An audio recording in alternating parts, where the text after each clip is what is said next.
we can sit here and when they sign someone now, we'll analyze them to death. And oh, it's a 14th cup player on the roster and a minimum contract, but gosh darn it, we have to put out content and we're gonna, pick apart Reggie Jackson or whatnot. So I Sure. think maybe some of the things that like we can sit here and say like, I'm concerned about this, I'm concerned about that. It's curious to get the thought of somebody who is, maybe has, like I said, a broader perspective of the team.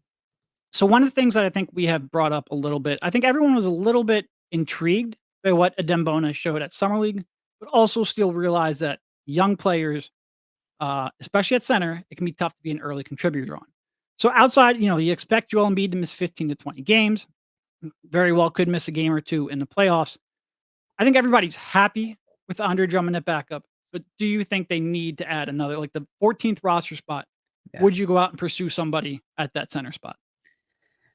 I don't know if I would frame it at center as much as a rebounder, Yeah. because I I think, definitely agree with that. Yeah. yeah, because I like, yeah, I mean, if he's a center, that's ideal. But I think that it might just be Josh Hart getting off offensive rebounds like seared in my mind right now. So there's probably some recency bias attached to this.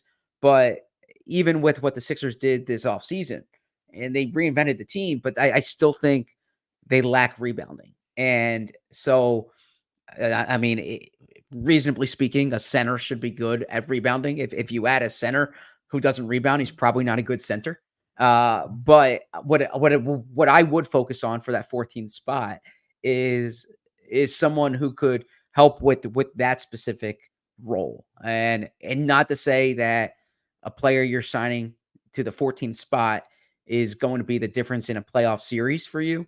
But if there's a situation where you're being out rebounded like they were in the second round this year. Josh Hart Um, just grabbed another rebound. Yep. yes, exactly.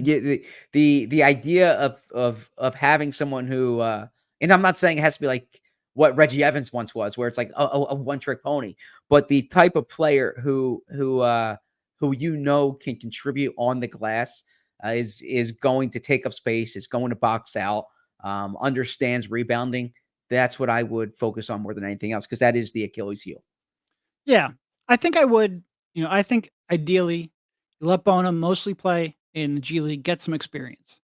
A lot of those decisions, a lot of those coverages he'll have to call out. I think he can probably more easily learn those in the G League when he's given a longer rope and more chance to fail.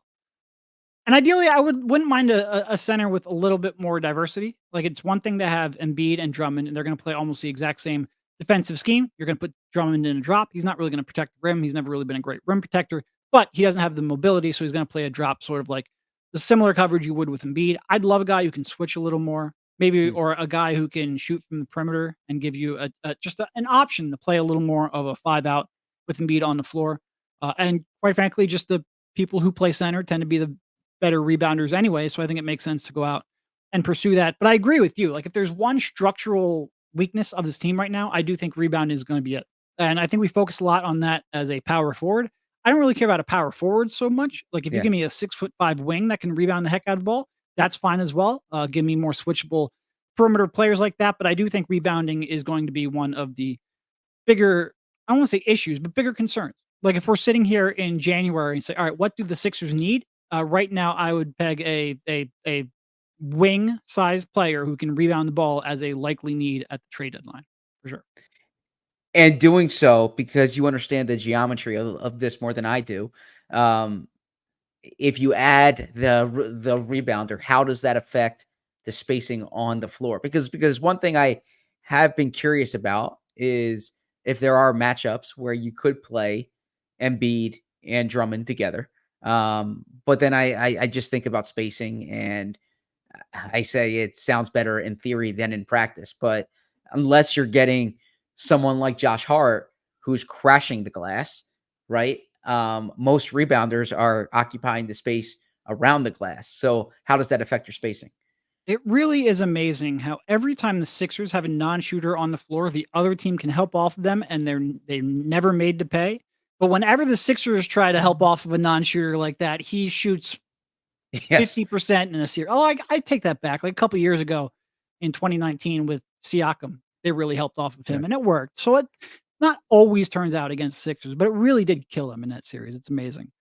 No, I mean it's a fair point. I'm very big on shooting. I don't like putting non-shooters on the floor next to Joel Embiid, and finding people who can both shoot and rebound and dribble. Those players tend to be stars. Like when Sure. you start trying to, have your list of things that you want to avoid, you've got to pick something that you're gonna die by. And it feels like the Sixers right now have just decided, all right, like if we get beat on the glass, we get beat on the glass, but we're gonna have good spacing, good ball movement. We're gonna have everyone can attack off the dribble if they need to. It feels like they're going in that direction. We'll see. Truth is, it's probably just best player available at the deadline is probably where they go anyway. But I do think rebounding is going to be a sticking point. We all silly like the mayor.